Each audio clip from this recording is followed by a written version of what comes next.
आप सभी को जय मसीह की। आज परमेश्वर के वचन में आप सभी का स्वागत है।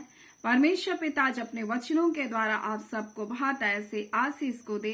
पिता परमेश्वर आज अपने वचनों के द्वारा आपसे बोले और बातचीत करे। आज हम लोग परमेश्वर के वचन से सीखेंगे परमेश्वर का नियंत्रण हमारे जीवन पर हर परिस्थितियों हर हालातों पर बना रहता है। और कई बार हमारे जीवन में ऐसे तूफान आते हैं और परमेश्वर पिता आज हमें उन तूफानों से होकर गुजरने के विषय में बातचीत करना चाहता है। कई बार हमारे जीवन में जब तूफान आता है हम परमेश्वर की दुहाई को देते हैं। कई बार परमेश्वर हमारे विश्वास के द्वारा हमें उन तूफानों में जाने नहीं देता, हमें उन तूफानों से बचा लेता है। परंतु कई बार परमेश्वर हमें उन तूफानों से परे हमें लेकर के जाता है ताकि हम परमेश्वर की महान आशीषों को, परमेश्वर की सामर्थ को, परमेश्वर के प्रेम को, परमेश्वर की भलाई को, परमेश्वर के विश्वास योग्यता को हम जान सकें। और आज ऐसे ही हम परमेश्वर के वचन से सीखेंगे हमारा परमेश्वर हमारे जीवन की तमाम परिस्थितियों पर नियंत्रण को रखता है।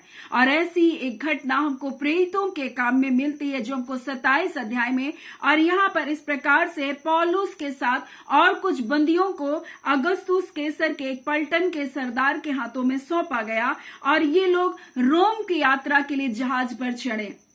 और यहाँ पौलुस इस प्रकार से पलटन के सरदारों को, जहाज के स्वामियों को और सब कोई को और कप्तान को इस प्रकार से कह रहा है कि हे सज्जनों, मुझे ऐसा जान पड़ता है कि इस यात्रा में विपत्ति और बहुत हानि और न केवल माल वरन जहाज को भी हमारे प्राणों की भी क्या हो सकती है, हानि हो सकती है।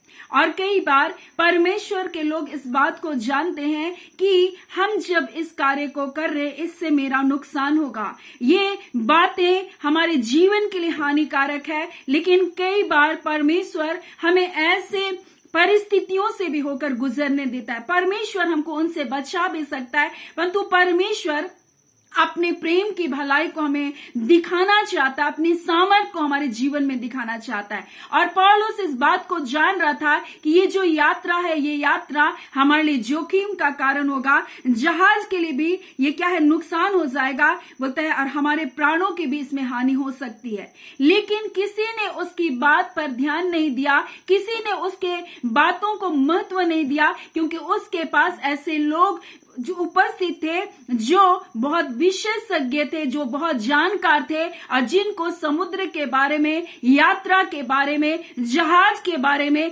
जोखिमों के बारे में सब कुछ पता था।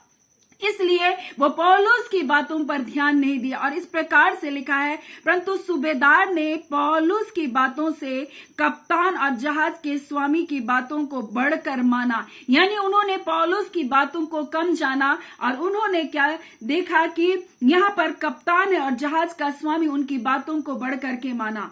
और उन्होंने ऐसा सोचा कि बंदरगाह में जाड़ा काटने के लिए अच्छा ना है, इसलिए बहुतों का विचार हुआ और वहां से जहाज खोलकर यदि किसी रीति से हो सके तो हम फिनिक्स पहुंचकर जाड़ा काटें।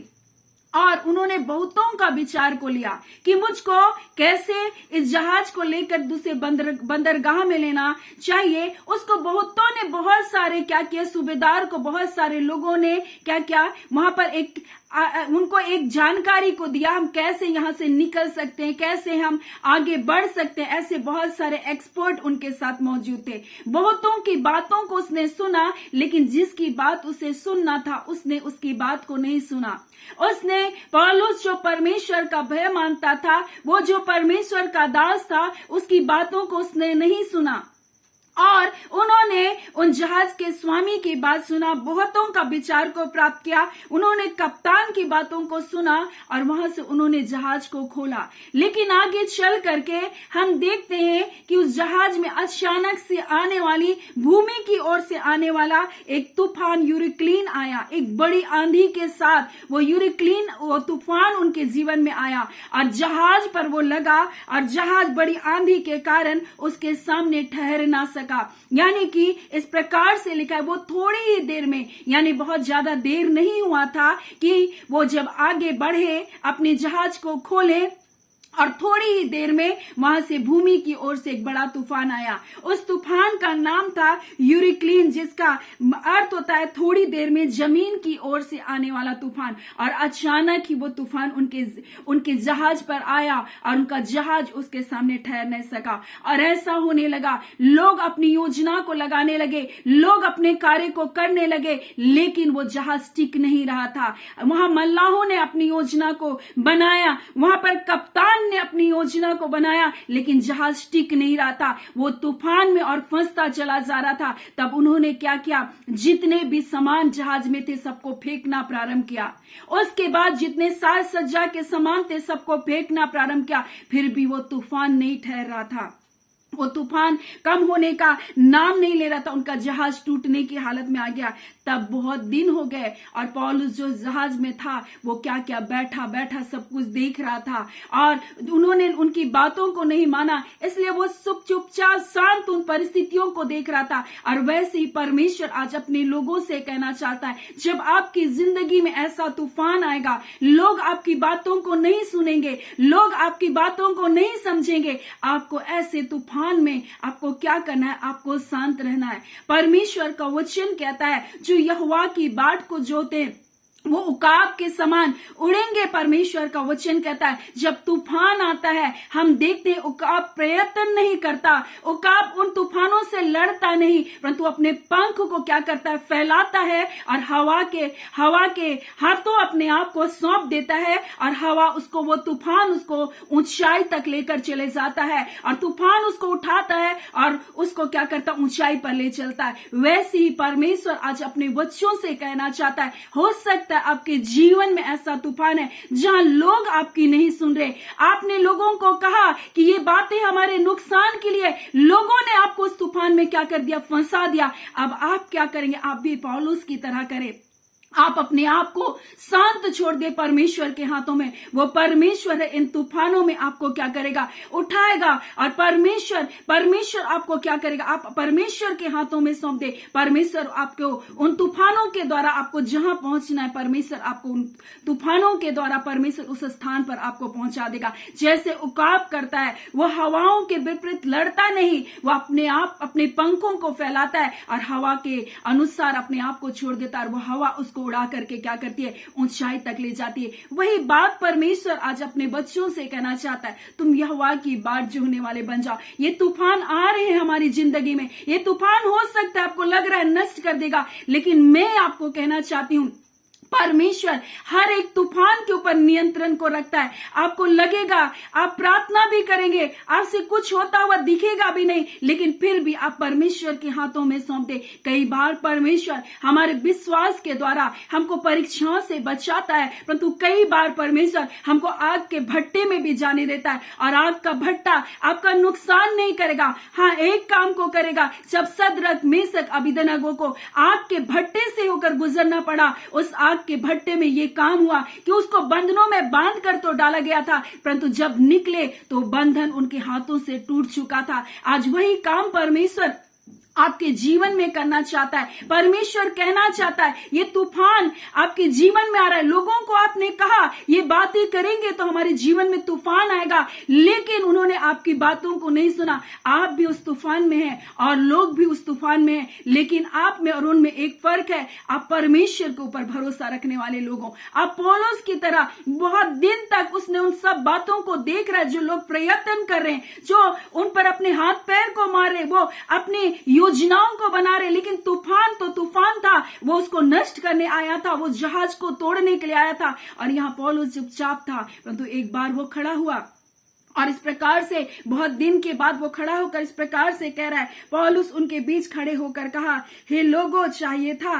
कि तुम मेरी बात मानकर क्रेते में जहाज ना खोलते और ना या विपत्ति आती ना या हानि उठाते, परंतु अब मैं तुमसे समझाता हूँ, ढाढ़स बांधो, क्योंकि मैं तुम में से किसी के प्राण की हानि नहीं होगी और केवल जहाज की होगी, क्योंकि परमेश्वर जिसका मैं हूँ और जिसकी सेवा करता हूँ, उसके स्वर्गदूत ने आज रात मेरे पास आकर कहा, हे पौलुस, मत डर, तुझे कैसर के सामने खड़ा होना अवश्य है। देख, परमेश्वर ने सबको तेरे हाथ में कर दिया है, ये यात्रा में सब लोगों को तेरे हाथों में दे दिया है। इसलिए हे सज्जनों, ढांढस बांधो, क्योंकि मैं परमेश्वर पर विश्वास करता हूँ। जैसा मुझसे कहा गया वैसे ही होगा, और हमें किसी टापू पर जा टिकना होगा। अब वो कह रहा है कि हमें किसी टापू पर जा करके क्या करना पड़ेगा? टिकना होगा। अब पौलुस बोल रहा है, इतने दिनों तक वो शांत रहा, वो चुपचाप सब कुछ सारे प्रयत्न को देखता रहा, परंतु एक दिन वो खड़ा होकर के बोलने लगा, मुझे पता है जिस परमेश्वर की मैं आराधना उपासना करता हूँ, जिस परमेश्वर का मैं हूँ, जिस परमेश्वर की मैं सेवा करता हूँ, वो परमेश्वर ना मेरी हानि होने देगा, ना इस जहाज में रहने वाले किसी व्यक्ति की हानि होने देगा। परंतु जो तुमने अपनी बुद्धि को लगाकर इस जहाज को निकाला, ये जहाज क्या हो जाएगा? नष्ट हो जाएगा, लेकिन हमारे प्राण क्या होंगे? बचे रहेंगे। और सब कुछ खत्म हो गया, परंतु परमेश्वर ने उन सबके जीवनों को क्या क्या बचाया। परमेश्वर उनको उन तूफानों से परे ले गया, क्योंकि पौलुस जानता था उसको कैसर के सामने खड़ा होकर के परमेश्वर के नाम की गवाही को देना है। वैसे ही आपके जीवन में हो सकता है बहुत सारे तूफान आएंगे आपको गिराने के लिए, आपको नष्ट करने के लिए, लेकिन आप परमेश्वर के हाथों में अपने नियंत्रण को सौंप दे। आप अपने हाथ पांव को ना मारे, परंतु परमेश्वर के हाथों में सौंप दे। वो परमेश्वर ने जिसने आपके जीवन को गवाही के लिए बनाया, वही परमेश्वर आपको गवाही के लिए खड़ा भी करेगा। वो आपको नष्ट होने नहीं देगा। और जितने लोग उस जहाज में थे, पौलुस की बातों को सुना और उनमें से कोई भी नष्ट नहीं हुआ। और वो परमेश्वर हर एक चीज पर अपने नियंत्रण को रखता है, अपने लोगों की वो सुधि को रखता है। और परमेश्वर ने तो फिरौन के जीवन पर भी अपने नियंत्रण को रखा था। हम देखते हैं जब जब आशीष कर्म को हम देखते हैं, जब जब वहां पर महान कार्य को परमेश्वर कर रहा था मूसा के द्वारा, वहां पर फिरौन का हृदय क्या कर रहा था? पिघल रहा था। लेकिन फिर वो परमेश्वर ही था जो उसके हृदय को कठोर कर दे रहा था, और वो फिर बोल रहा था, मैं नहीं जाने दूंगा इस्राएलियों को। वो परमेश्वर अपनी महिमा को उसके जीवन में दिखाना चाह रहा था, और वो बताना चाह रहा था कि मैं सर्वशक्तिमान परमेश्वर हूं। तुम अपने मन से भी कुछ भी नहीं कर सकते, और तुम अपनी कोशिश तो करोगे, लेकिन तुम अपनी कोशिशों में क्या करोगे? हार जाओगे, क्योंकि मैं तुम्हारे जीवन पर नियंत्रण को करता हूं। और वो परमेश्वर आज अपने प्रिय लोगों से कहना चाहता है, आप परमेश्वर के हाथों में अपने जीवन को सौंप दे। कई बार कई हालातें आपकी प्रार्थनाओं को करने से नहीं बदलेगी। आपको परमेश्वर उन रास्तों से लेकर के जाएगा जहां परमेश्वर अपने नाम की महिमा को दिखाएगा। कई बार मृत्यु भी आपके जीवन में आती है, ऐसी कठिनाई आती है जिसके लिए आपने प्रार्थना किया होगा, परमेश्वर मेरे प्रिय की मृत्यु नहीं होती, परंतु परमेश्वर उस मृत्यु के द्वारा आपके प्रिय लोगों को चिरस्थायी घर पर ले जाता है, और आपको बताता है कि मैं ही पुनरुत्थान, मैं ही जीवन हूं। वो बताता है कि मैं सर्वशक्तिमान परमेश्वर तुमसे प्रेम करता हूं, और तुम्हारे जीवन के लिए नहीं, परंतु तुम्हारी मृत्यु के बाद भी मैंने योजना को बनाई है। मैं तुमसे प्रेम करता हूं। मैंने अपने इकलौते बेटे यीशु मसीह को तुम्हारे लिए दिया, जो मर करके जी उठा ताकि तुम अनंत जीवन को पाओ। और इसलिए परमेश्वर आज अपने लोगों से कहना चाहता है, जब भी तूफान आए, जब भी तकलीफें आए, आप प्रार्थना करते रहे। आपको लग रहा है मैं प्रार्थना करते करते थक गया, अपने आप को परमेश्वर के हाथों में सौंप दे और कहें, परमेश्वर जहां तू लेकर जाना चाहता है, जैसा तू मेरे जीवन को कराना चाहता है, परमेश्वर वैसे मेरे जीवन को तू करा। प्रभु, ये दुख, ये तकलीफ हालांकि मेरे लिए बहुत कठिन है परमेश्वर पिता, और जैसे यीशु ने कहा, हे पिता, हो सके तो ये कटोरा जो मेरे सामने है, ये कटोरा जो दुख का कटोरा है, मेरे सामने से टल जाए, परंतु मेरी इच्छा नहीं, परंतु तेरी इच्छा पूरी हो। और उसने अपने आप को पिता के हाथों में समर्पित कर दिया। वैसे ही कई हालातों से हम लड़ नहीं सकते, परंतु हमें परमेश्वर के हाथों में समर्पित हो जाना है और कहना, पिता मेरी इच्छा नहीं, मेरी बुद्धि नहीं, मेरे ज्ञान नहीं, मेरे समझ नहीं परमेश्वर, परंतु तेरी इच्छा मेरे जीवन में पूरी हो। और हमें परमेश्वर के हाथों में अपने आप को समर्पित कर देना। वो परमेश्वर है जो हर एक बातों पर अपना नियंत्रण को करके रखा, और लिखा है, भक्ति के कारण यीशु की सुनी गई। और परमेश्वर ने अपने बेटे को उस मृत्यु की दशा से उठा करके खड़ा किया, अपने पवित्र आत्मा को भेजा और यीशु को मृतकों में से जिला उठाया। वही परमेश्वर आपकी मरी हुई दशा को, आपके खत्म हुई दशा को परमेश्वर पुनरुत्थान की सामर्थ के द्वारा आपको फिर से जिला खड़ा करेगा। परमेश्वर उन तूफानों के बावजूद, उन बिगड़ी हुई हालातों के बावजूद परमेश्वर फिर से आपके जीवन में एक नया काम को करेगा। वो परमेश्वर के हाथों में अपने आप को समर्पित कर दे। सो परमेश्वर पिता आज अपने वचनों के द्वारा आप सबको भाता ऐसे आशीष को दे। आमीन। आइए हम प्रार्थना करेंगे। धन्यवाद देते हैं जीवते सच्चे सामर्थी हमारे अबा परमेश्वर, हम आपका धन्यवाद देते हैं खुदावन परमेश्वर। आप हर एक बातों को अपने नियंत्रण में करके रखा पिता। कई बार मनुष्य अपनी कोशिशों को करता है, अपने हाथ पैर को मारता है, मनुष्य के सामने गिड़गिड़ाता है, परंतु खुदावन परमेश्वर जैसे पौलुस ने किया प्रभु जी, लोगों ने उसकी बातों को नहीं सुना, उस वक्त उसने अपने आप को शांत कर लिया, उसने अपने आप को आपके हाथों में सौंप दिया। हाँ पिता परमेश्वर, और आपका वचन कहता है जो यहोवा की बाट को जोते हैं वो उकाबों के समान उड़ेंगे। तूफान आते हैं परमेश्वर पिता, आपके बच्चों को नष्ट नहीं कर सकते, क्योंकि जिस परमेश्वर के ये लोग हैं खुदा, जिस परमेश्वर की ये सेवा करें, जिस परमेश्वर की आराधना करें, वो अपने बच्चों को कभी नष्ट होने नहीं देगा। तमाम हालातें, तमाम परिस्थितियां जो विपरीत हो चुकी है प्रभु, आप उन विपरीत हालातों में भी प्रभु जी आप अपने बच्चों को ऊंचा उठाएंगे पिता। जीवान ठोकर खा सकते, तरुण थकित हो सकते, परंतु खुदावन परमेश्वर जो आपकी बाट को जोते वो काबों के समान उड़ेंगे पिता। आप पिता परमेश्वर और दौड़ेंगे प्रभु जी, वो श्रमित नहीं होंगे करके तेरा वचन कहता है। आज खुदावन जो थक गए प्रभु जी, जो टूट गए परमेश्वर, आज उनके जीवन के हालातों को बदल दीजिए। आज के दिन खुदावन परमेश्वर अपनी महान करुणा को, अपनी भलाई को आपके बच्चों के जीवन में प्रकट कीजिए। खुदावन परमेश्वर आपके लिए सब बातें संभव है, आप महान हैं। आप हमारे लिए पिता अपने वचन में कहते हैं सब बातें मिलकर आपके बच्चों के लिए भलाई को उत्पन्न करेगी। ओ पिता, गिरना भी आपके बच्चों के लिए भलाई होगा, क्योंकि आप उठाकर खड़ा करेंगे और अपनी महिमा को दिखाएंगे। आपने योजना बनाई है, जो योजना आपने अपनी महिमा के लिए बनाई है, आप उसे किसी भी परिस्थिति, किसी भी हालातों में परमेश्वर उसे खत्म होने नहीं देंगे। ऐ पिता, आप अपने बच्चों के जीवन की सुधि रख रहे, बीमार हैं पिता, आज यीशु के नाम से चंगे किए जाए, बंधन टूटे प्रभु जी, निराश मन आज आशा को पाए, आज शांति को पाए, आज जय को पाए, आज छुटकारे को पाए। कदाचित परमेश्वर आपका वचन कहता है कदाचित रात को रोना पड़े, परंतु सवेरे आनंद होगा करके तेरा वचन कहता है खुदा।